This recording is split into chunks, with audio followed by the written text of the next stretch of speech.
I never expected my own brother to look at me like I had betrayed him, not after everything we'd been through together. The worst part was that I hadn't actually done anything wrong. I wasn't trying to steal his best friend. I wasn't flirting. I wasn't playing games. But by the time Ben slammed the front door so hard the pictures rattled on the wall, I realized none of that mattered anymore because David had started choosing me, and Ben noticed. It all started about 3 months earlier. My name's Arnold. I'm 23, and after graduating college, I moved back into my parents' house while saving money for my own apartment. It wasn't glamorous, but it was practical. My parents didn't mind, and honestly, I liked being close to family again. Well, most of the time. Ben, my older brother, was 26. Growing up, we had the kind of relationship that changed every few years. Sometimes we acted like best friends. Sometimes we couldn't stand each other. As adults, things settled into something easier. We joked around, watched sports together, argued over whose turn it was to take out the trash. Nothing dramatic. Ben had one constant in his life, though, David. They'd been inseparable since middle school. If Ben was loud, David balanced him out. If Ben rushed into something, David thought it through first. They were complete opposites, which somehow made them the perfect friends. I had known David for almost 10 years. Back when I was the annoying little brother, he'd tease me every chance he got. Careful, Arnold. He'd laugh whenever I wandered into the garage while they were working on Ben's truck. Adults are talking. I'll be an adult someday. You've got a few centuries left. Ben would laugh every single time. I hated both of them. Looking back, I think that's how David and I accidentally became friends. He never treated me like I was invisible. As I got older, the jokes changed. Instead of making fun of me, he'd ask how classes were going. He remembered the little things, how I hated mushrooms, that I always ordered lemonade instead of soda, that I was terrified of horror movies, even though I'd never admit it. Little details, nothing important. At least that's what I thought. One Saturday afternoon, Ben invited David over to watch a football game. I wandered downstairs halfway through the second quarter, mostly because I smelled pizza. Ben barely looked away from the TV. About time. David glanced toward me and grinned. There he is. You're eating all the good slices, I said. I specifically saved one. I frowned. You did? He nodded toward the box. Pepperoni, no mushrooms. Ben laughed. You two are weird. I opened the box. Sure enough, one slice, exactly the way I liked it. You actually remembered? David shrugged, like it wasn't a big deal. You've complained about mushrooms for years. I have? You make a face every single time you see one. I couldn't help smiling. That's strangely observant. He just smiled back before turning toward the television again. It should have ended there. Instead, things kept happening. Tiny things. Whenever Ben went to grab drinks, David asked me about work. When I mentioned my job interview, he texted me the next morning asking how it went. When my car refused to start one rainy evening, Ben was busy. David showed up 20 minutes later with jumper cables. I never called you. You texted Ben. He was working. He told me. So, you came instead? He shrugged. You needed help. Simple, normal, exactly the kind of thing good friends do. Except Ben started noticing. You two text a lot lately. I looked up from my phone. Not really.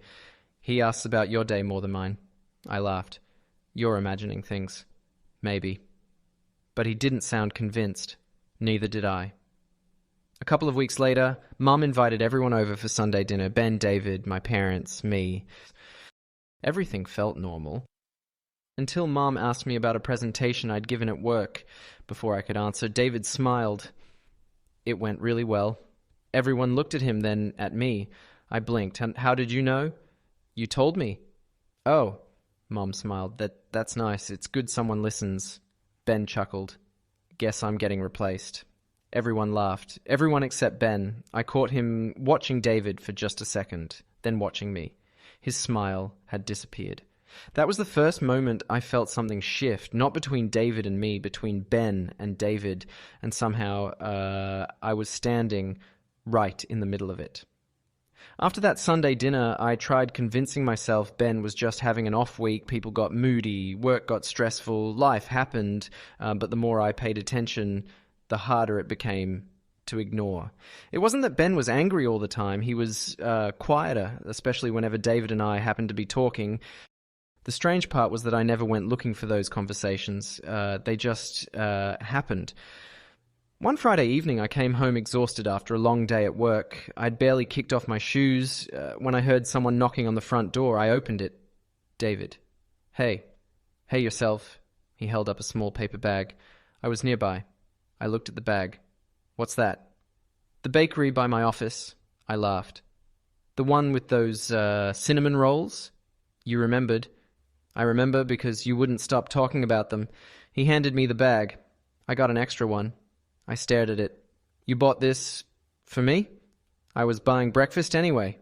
You didn't have to. I know. Before I could thank him again, Ben's truck pulled into the driveway. David turned toward it. Ben climbed out, looked at both of us standing on the porch, then looked at the bakery bag in my hands. You already got here? David nodded. Just a minute ago. Ben's eyes dropped to the bag. What's that? Cinnamon rolls. For everyone. There was the briefest pause, then David smiled awkwardly. I only grabbed two. One for himself, one for me. Ben forced a grin. Guess I'll survive. He laughed. But it didn't sound real. Over the next couple of weeks, little moments kept piling up. David would send me a funny video, ask if I wanted to grab coffee while Ben was stuck at work, text me after hearing about a baseball game because he knew I followed the team. Nothing felt romantic. It felt easy, natural, like we'd somehow skipped past being Ben's best friend and Ben's little brother and become actual friends ourselves. That should have made Ben happy. Instead, it seemed to bother him more every day. One night the three of us met at a local sports bar. Ben disappeared to grab another round of drinks. David leaned back in his chair. How's apartment hunting going? I sighed. Terrible. No luck? Everything affordable. Looks like it should be condemned. He laughed. I figured. Laughed. I might just stay with my parents another 6 months. They'd probably like that. My mom would. And Ben? I smiled. He pretends he hates it. Pretends. I catch him asking Mom if I've eaten whenever I'm late. David smiled into his drink. That sounds like him. You've known him forever. Yeah. He wasn't always this protective, was he? David looked thoughtful. No. What changed? You grew up. I blinked. What? When you were younger, he thought you needed someone watching out for you. And now? David looked directly at me. I think he just forgot you're an adult. Before I could answer, Ben came back carrying 3 drinks. What did I miss? David answered immediately. Arnold was complaining about apartment prices. Ben handed me my glass. They're ridiculous. For a second, everything felt normal again. Then the waitress walked over. She smiled at David. You 3 brothers? Before either of us could answer, David chuckled. No. She looked between us. You all look comfortable enough to be family. Ben laughed. I've known him half my life. She smiled. I can tell. Then she pointed toward me. And you? David answered without hesitation. Arnold's impossible to get rid of. I rolled my eyes. That's rude. You keep showing up. You literally came to my house today. Exactly. The waitress laughed before walking away. I smiled, despite myself. Across the table, Ben wasn't smiling. A few days later, I was helping Dad clean out the garage. Ben and David were replacing brake pads on Ben's truck in the driveway. I could hear them talking, or not talking. Mostly silence. After a while, Dad went inside to answer the phone, leaving me alone in the garage. A few minutes later, David walked in carrying a socket wrench. You got a flashlight? Top shelf. He reached for it. Too high. I grabbed it instead. There. Thanks. Neither of us moved right away. He looked around the garage. I forgot how much stuff your dad keeps of him. It's impossible to throw anything away. He laughed. Runs in the family. Before I could respond, Ben appeared in the doorway. There you are. His voice wasn't loud, but it was sharp. David turned. Needed a flashlight. We've been looking for you. I was gone 2 minutes. Ben looked from David to me, then back again. For some reason, the air suddenly felt heavy. You guys done? David asked. Yeah. Ben answered without taking his eyes off me. Let's go. David frowned slightly before following him outside. I stood there holding the flashlight, wondering why something so small suddenly felt so uncomfortable. That night, Mum noticed it too. While we were clearing the dinner table, she quietly asked, everything okay with your brother? I think so. You think? He seems irritated lately. She nodded. I noticed. Did he say anything? No. She dried another plate. But whatever it is... She glanced toward the living room where Ben sat staring blankly at the television. It's been bothering him for a while. I looked over too. Ben wasn't watching the game anymore. He was watching David. And David had no idea. I wish I could tell you Ben finally said what was bothering him. He didn't. Instead, he started pretending everything was fine, which somehow made it worse. People who know Ben would probably describe him as easygoing. He was usually the loudest person in the room, the first one to make a joke, the last one to leave a party, but when something got under his skin, he shut down. Not angry, just distant. That distance started showing up every time David and I were in the same room. At first, David didn't seem to notice. I did. One Saturday morning, I was making coffee when my phone buzzed. David, you busy? Not really. Why? Need help picking out a birthday gift for my sister. You always have better taste than Ben. I laughed. That's not exactly a high bar. A second later, another message appeared. Exactly. I agreed to meet him downtown. It wasn't some fancy outing. We spent an hour walking through a shopping center, arguing over candles, books, and sweaters. No way she's wearing that color, I said. David held up the sweater. You sound very confident. I've met your sister. Fair point. He put it back. Eventually, we found a leather journal she ended up loving. As we walked toward the parking lot, David looked unusually thoughtful. Can I ask you something? Sure. Has Ben been acting different? I hesitated. You noticed? I'm starting to. What do you mean? He barely answers my texts. I frowned. Really? He cancels plans. Maybe work. Maybe. But? David sighed. I don't think that's it. I wanted to tell him what I'd been noticing. Instead, I shrugged. I honestly don't know. He nodded, though I could tell he wasn't convinced. Neither was I. That evening, Ben asked where I'd been. Out. With who? David. His eyes immediately found mine. Oh. He needed help buying his sister a birthday present. Ben leaned against the kitchen counter. He asked you? Yeah. Not me. He said I was better at gifts. Ben laughed. It wasn't a happy laugh. I guess I am pretty useless. That's not what he meant. I know. But his voice had gone flat again. I hated that tone. It reminded me of when we were kids, and he'd pretend something didn't hurt when it obviously did. A week later, our parents hosted a barbecue. Nothing fancy. Just family, a few neighbors, and David. Mom loved inviting him because she'd known him for years. Dad joked that he was practically another son. Normally, Ben laughed whenever Dad said that. This time, nothing. I was helping Dad carry drinks into the backyard when I heard Mom call from the porch. Arnold, could you help David move the patio table? Sure. The table was heavier than it looked. David grabbed one side, I took the other. You ready? Let's hope. We lifted together halfway across the yard. One of the legs caught on a crack in the concrete. The table lurched. Whoa! Instinctively, David reached across and caught my arm before I lost my balance. You okay? Yeah. You sure? I'm fine. He didn't let go immediately, just long enough to make sure I was steady. Then his hand dropped away. It couldn't have lasted more than 2 seconds, but when I looked up, Ben had seen the whole thing. He was standing near the grill, watching us. His expression was impossible to read. Not angry, not surprised, just hurt. The rest of the afternoon felt strangely tense. David tried talking to him several times. Ben answered politely, briefly, then wandered off again. Even Mom noticed. She quietly asked me while we were setting dessert on the table, did they argue? I don't think so. They're acting odd. I know. I've never seen your brother this quiet. Neither had I.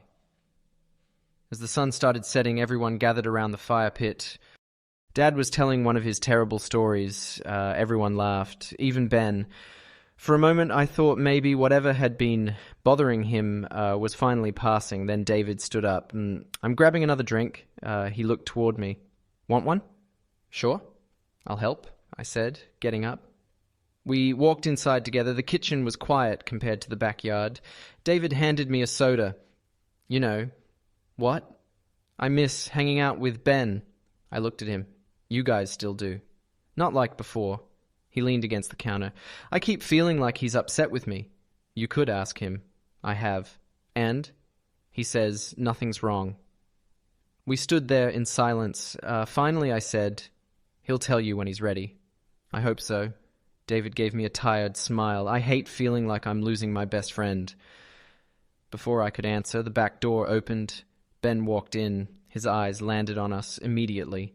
The smile disappeared from his face. There you are.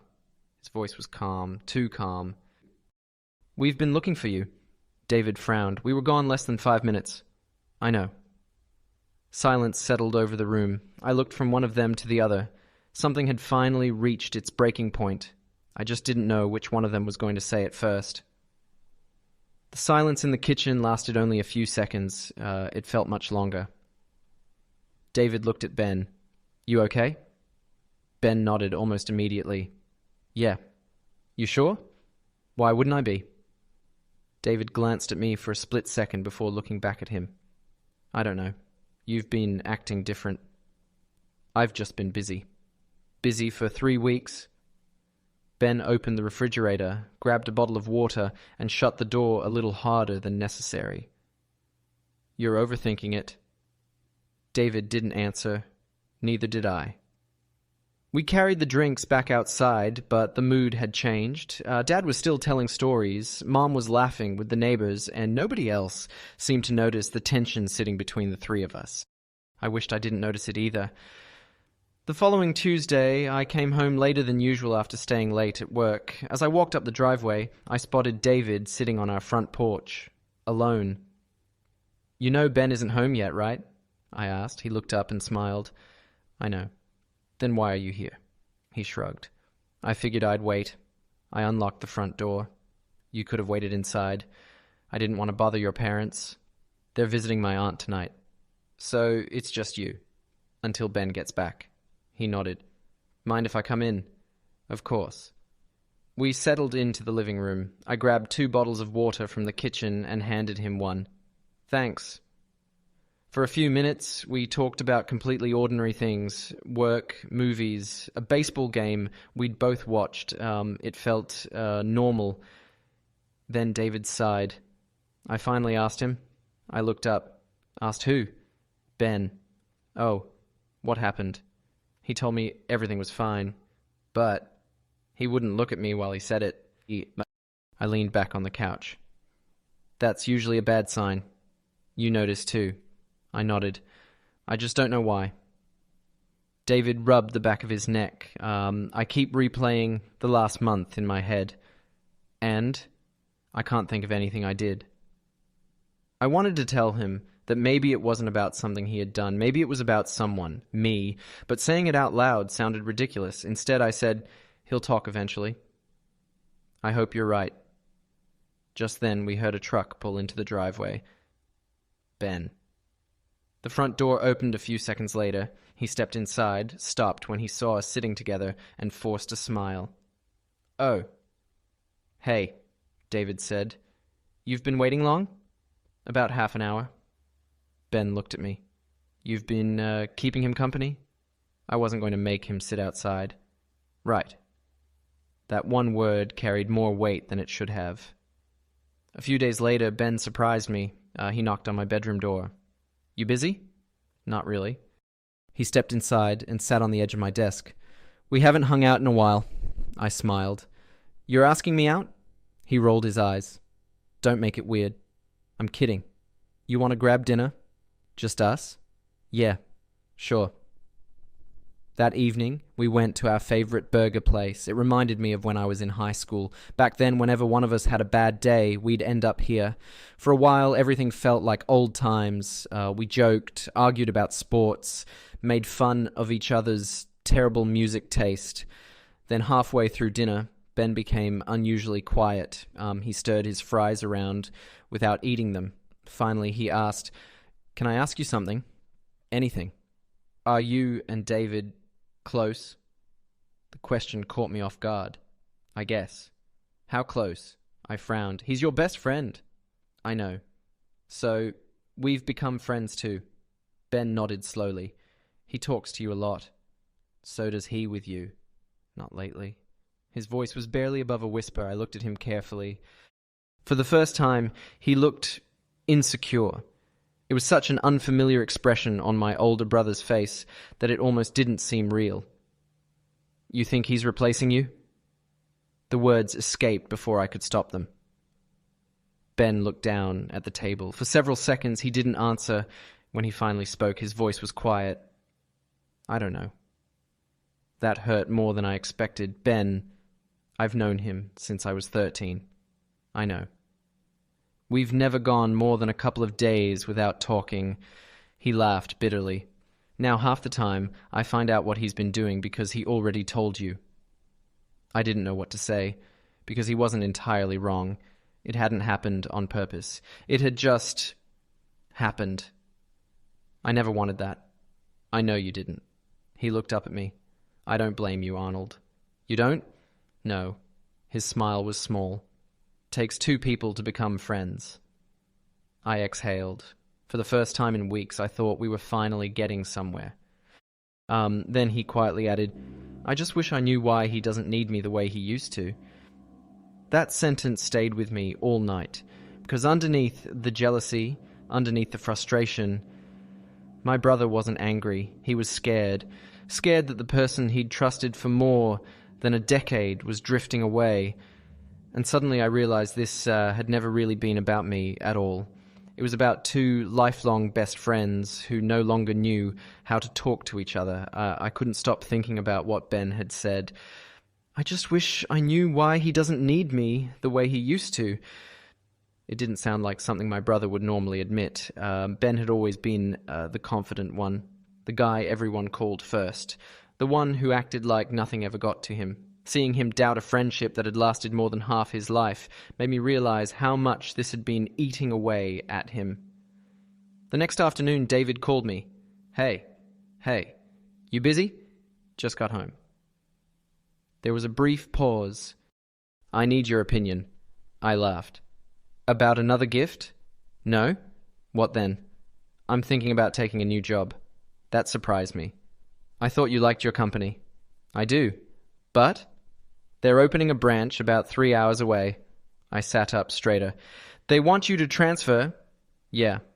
"When did this happen?" "This morning." I leaned back against the couch. "Does Ben know?" Another pause. "No." "You haven't told him?"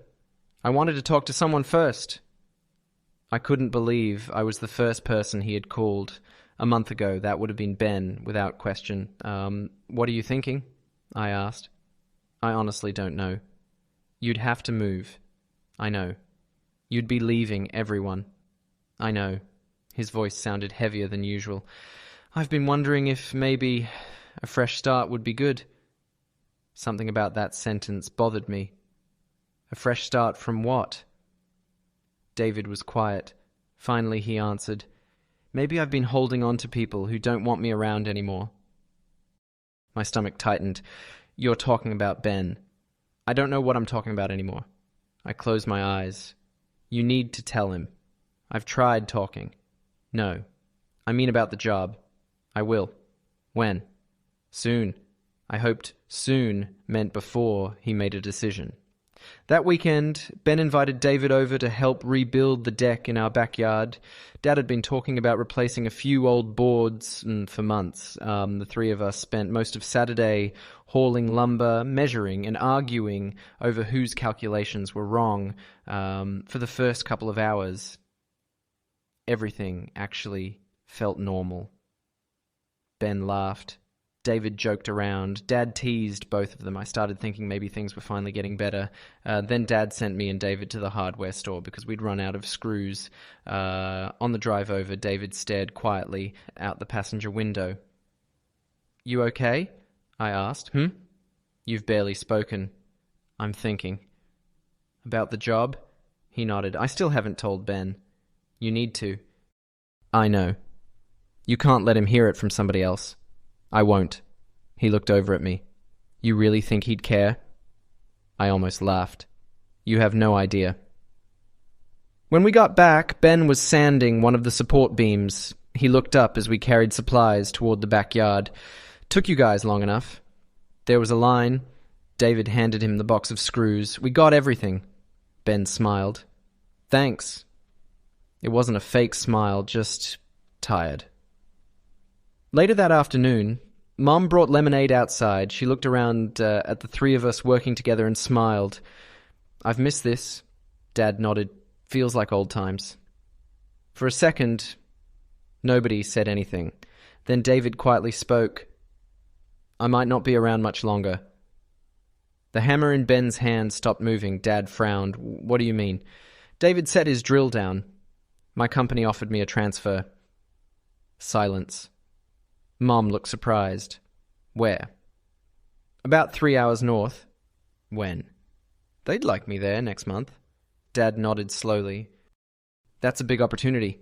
"It is." Everyone looked toward Ben. He hadn't moved. "You knew?" he finally asked. David shook his head. "I was telling everyone now." Ben stared at him. "So," his voice was calm, "I'm finding out at the same time as your friend's parents." David looked confused. "I wanted to tell you in person." "You've had how long?" "A few days." Ben gave a short nod. "I see." He put the hammer down. "I'm going to grab another drink." Without waiting for an answer, he walked into the house. The backyard became painfully quiet. Mom looked between me and David. "What just happened?" David didn't answer, because he already knew. About 10 minutes later, I found Ben standing alone in the garage. He wasn't doing anything, just staring at an old toolbox. "You okay?" He laughed softly. "No." I walked over beside him. "He wasn't hiding it from you." "It feels like he was." "He probably just needed time." Ben rubbed his face. "You know what hurts?" "What?" "I spent 2 weeks wondering why he barely talked to me." He looked at the concrete floor. "The whole time, he was talking to you." I didn't interrupt. "He asked you what to do." "I didn't ask him to." "I know." His eyes looked exhausted. "I just don't understand when I stopped being the first person he called." For the first time, I had an answer. "You didn't." He looked up. "What?" "I think he stopped calling because he thought you'd already given up on him." Ben frowned. "What are you talking about?" "You've been pulling away for weeks." I thought he was pulling away. And he thought the same thing. The realization slowly spread across Ben's face. Neither of them had actually wanted distance. They'd both been waiting for the other to fix it, and in the silence, they had accidentally convinced themselves the friendship was ending. Ben leaned against the workbench and let out a long breath. "I've been an idiot." I smiled a little. So has David. For the first time in weeks, my brother actually laughed. It wasn't a big laugh, but it was real, and I had a feeling the conversation he'd been avoiding for nearly a month was finally about to happen. That night I barely slept, not because anything dramatic had happened, because I kept replaying the last month in my head. It was almost funny. Ben thought David was replacing him. David thought Ben didn't want him around anymore, and somehow I'd become the accidental bridge between two people who had forgotten how to simply ask each other what was wrong. I hoped they'd finally talk. I just didn't expect it to happen the very next day. Sunday afternoon, I was washing my car in the driveway when David's pickup pulled in. He climbed out, looking more nervous than I'd ever seen him. "You home alone?" he asked. "My parents went grocery shopping." "And Ben?" "Inside." David nodded slowly. "I should probably do this now. You don't need me." "I know." He took a deep breath before walking toward the front door. I watched him disappear inside for the first few minutes. Nothing. Then I heard voices, not shouting, just loud enough to know they were finally talking. I deliberately stayed outside. Whatever needed to be said belonged to them. About 20 minutes later, the front door opened. Ben stepped onto the porch first. David followed behind him. Neither of them looked angry anymore, just tired. Ben noticed me by the driveway. "You got a minute?" "Sure." I walked over. For a second, nobody spoke. And then Ben rubbed the back of his neck. "I owe you an apology." "What for?" "I let my own insecurity turn into resentment. You never blamed me. I still made you feel like you did something wrong." I looked at David. He gave me a small smile. He also yelled at me. Ben sighed dramatically. I apologized. "You did. And," David crossed his arms, "I'm still deciding whether to forgive you." Ben rolled his eyes. "There he is." For the first time in weeks, the two of them sounded like themselves again. Later that evening, after David headed home, Ben knocked on my bedroom door. "You awake?" "Yeah." He came in carrying 2 cans of soda. He tossed me one before sitting in my desk chair. "You know." "What?" "I was jealous." I smiled. "I figured." "No." He shook his head. "I mean really jealous." I stayed quiet. I kept thinking. He looked down at the can in his hands. Why does he smile more when Arnold texts him? Why does he call Arnold? Why does he remember everything Arnold says? He laughed at himself. I sounded insane. "You sounded hurt." He looked at me. "Maybe." I leaned back against my headboard. "What did David say?" Ben smiled faintly. He thought I was tired of him. I couldn't help laughing. "And see?"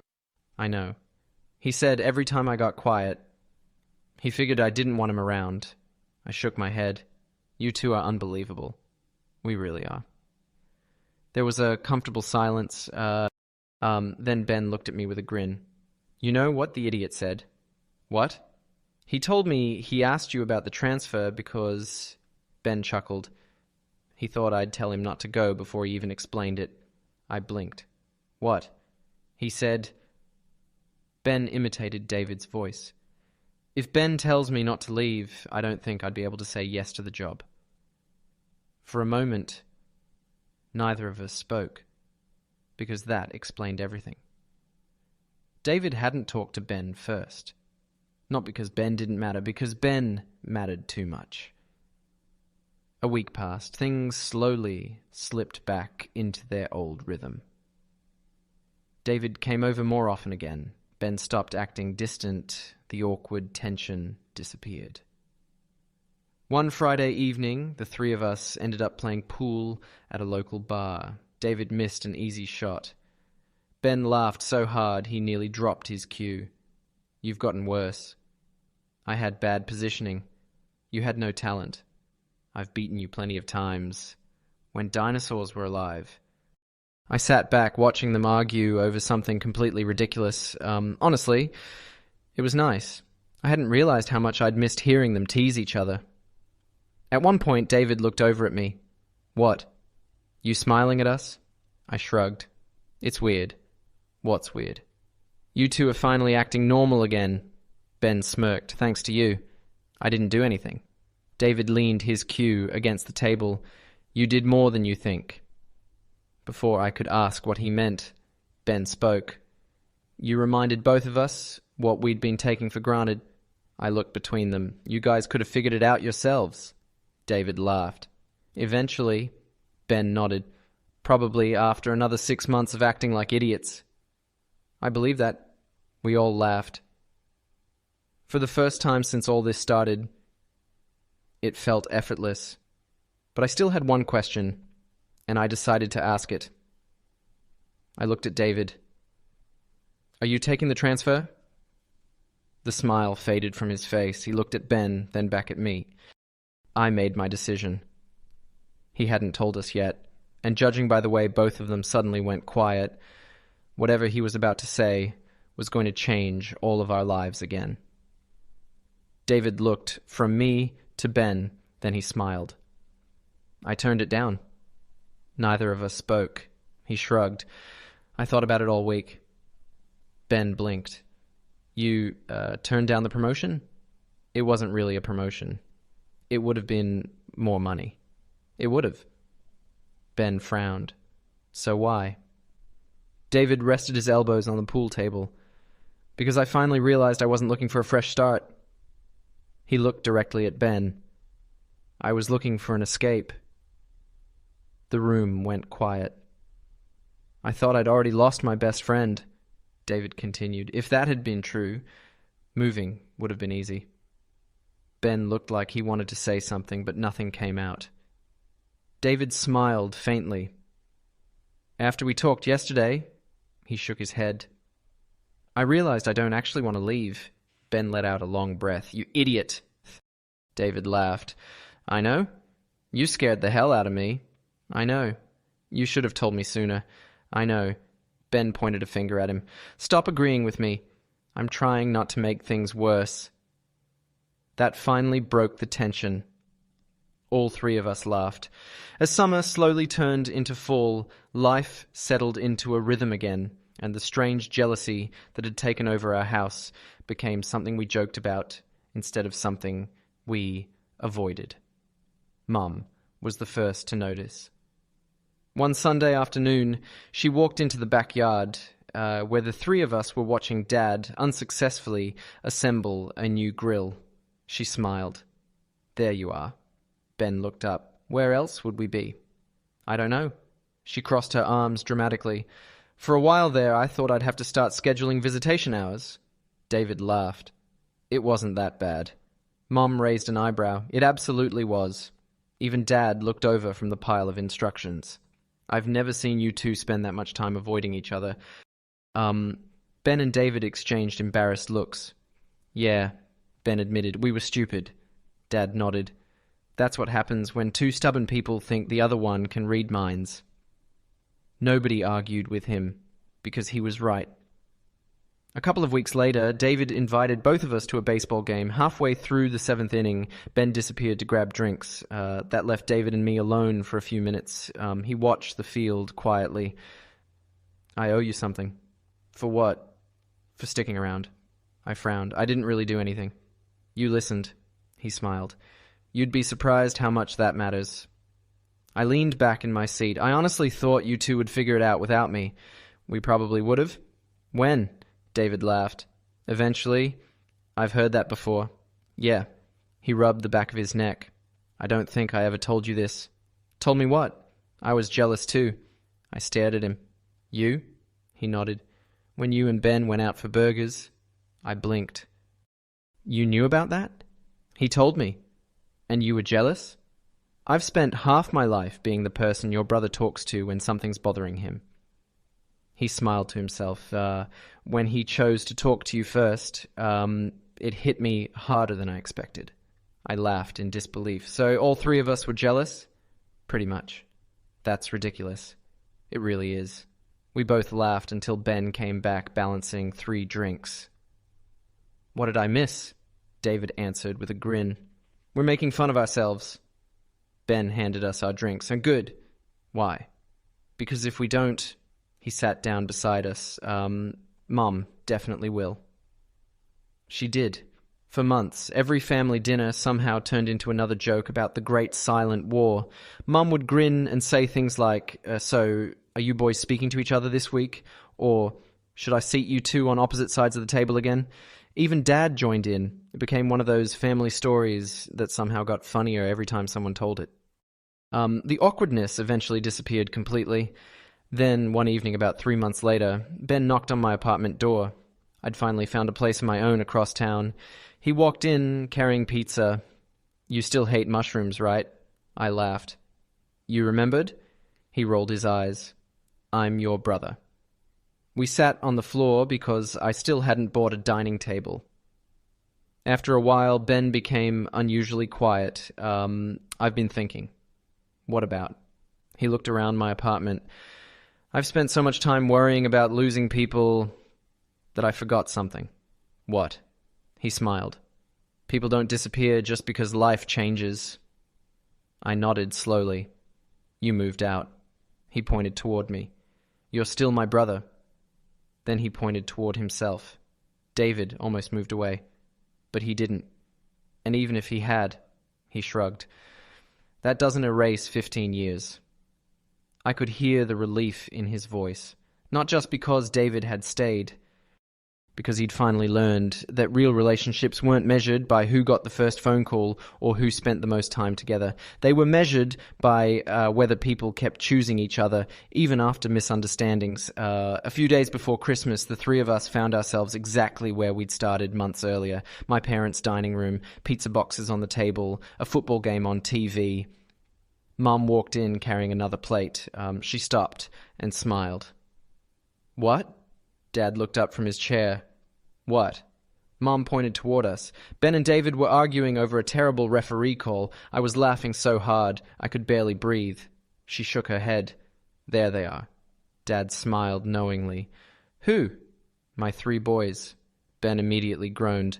Mom, what? We're adults. You'll still be my boys when you're 80. David laughed. I've learned not to argue with her. Smart man, Dad said. Mom set the plate down.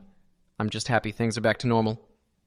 I looked at Ben, then at David. A few months earlier, I would have agreed with her, but the truth was things weren't back to normal. They were better. Because all three of us had learned something we'd probably carry for the rest of our lives. Sometimes the people you love aren't pulling away. Sometimes they're just waiting for you to stop guessing how they feel and finally ask. People always expect big endings, a dramatic confession, a huge fight, some life-changing moment that ties everything together. But real life rarely works like that. Sometimes the biggest changes happen so quietly that you don't even realize they've happened until months later. That's exactly what happened to us. By the time spring arrived, my apartment finally looked like someone actually lived there. I'd bought a couch, a dining table, even a couple of plants that somehow I hadn't managed to kill. Ben and David helped me move the last few boxes over one Saturday morning. After we finished, the three of us collapsed onto the couch. This thing is actually comfortable, David said. It better be, I replied. I spent way too much on it. Ben looked around the apartment with a proud smile. You've done well. Coming from my older brother, those 4 words meant more than he probably realized. Thanks. He nudged my shoulder. I mean it. There wasn't any teasing, no sarcasm, just genuine pride. It reminded me that despite everything that had happened, Ben had never stopped looking out for me. He'd just been so afraid of losing someone else that he'd forgotten he wasn't losing anyone at all. A few weeks later, David invited both of us over to his place for dinner.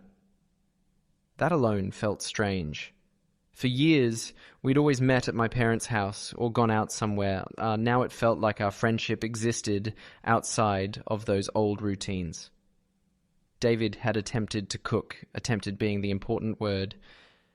Ben took one bite of the pasta and looked at him. You forgot the salt.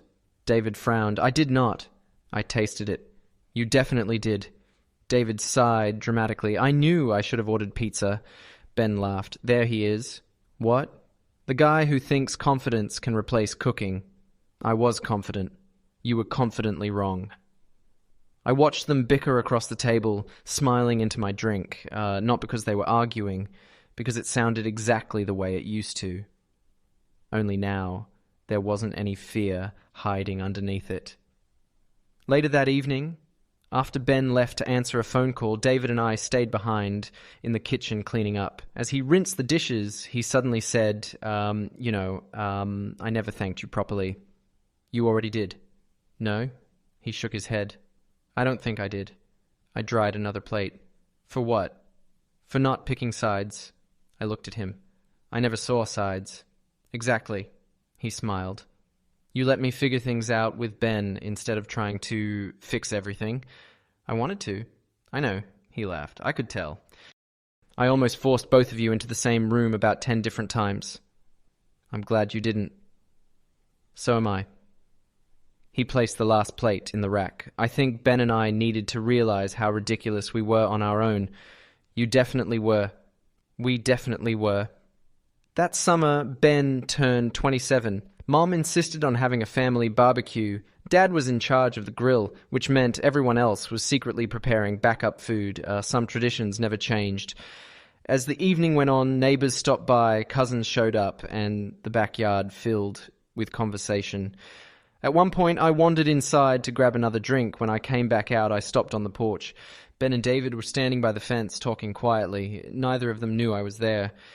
I really thought I was losing you, Ben admitted. David looked down. I know. I should have just asked. You should have. I was scared of the answer. David smiled sadly. So was I. Ben shook his head. We wasted almost a month. We did. Then David reached over and pulled him into one of those quick, one-armed hugs that guys give each other without making a big deal out of it. I'm not going anywhere. Ben smiled. You better not. I already turned down the transfer. I know. And if I ever decide to leave someday... David looked him straight in the eye. You'll be the first person I tell. Ben nodded once. Deal. I quietly stepped back before either of them noticed me. That conversation wasn't meant for me, and honestly, I was glad they'd finally had it. On the drive home that night, Ben glanced over from the driver's seat. You've been quiet. I've just been thinking. For a few miles, neither of us spoke. Then I asked, Can I tell you something? Always. I used to think you were jealous because David liked spending time with me. Ben smiled. I was? I looked at him, but not for the reason you thought. He nodded. I wasn't jealous that he cared about you. He paused. I was jealous because I thought caring about you meant he'd stopped caring about me. The honesty in that sentence hit me all over again. But that's not how friendship works, I said. No? He smiled to himself. It took me way too long to figure that out. Looking back now, I realize the title of this story isn't completely accurate. Yes? My brother got jealous of the way his best friend treated me, but that jealousy was never really about me. It came from fear. Fear of being replaced, fear of being forgotten, fear that a friendship built over more than a decade could quietly disappear without either person realizing it. The funny thing is, neither of them had ever stopped choosing each other. They'd simply stopped saying it out loud, and sometimes silence can sound a lot like rejection. These days, whenever the three of us get together, Mom still jokes about the month everyone forgot how to communicate. We all laugh. Because she's right. It's become one of those family stories that gets retold at birthdays, holidays, and backyard barbecues. The embarrassing story, the funny story, the one that somehow taught all of us something important. If I've learned anything from watching Ben and David, it's this: the strongest relationships aren't the ones that never face misunderstandings. They're the ones where people care enough to stop assuming and start talking. And every now and then, when the three of us are sitting around eating pizza and arguing over a football game, I'll catch Ben looking at David, shaking his head with a smile. Not because he's worried anymore, but because he's grateful. So am I.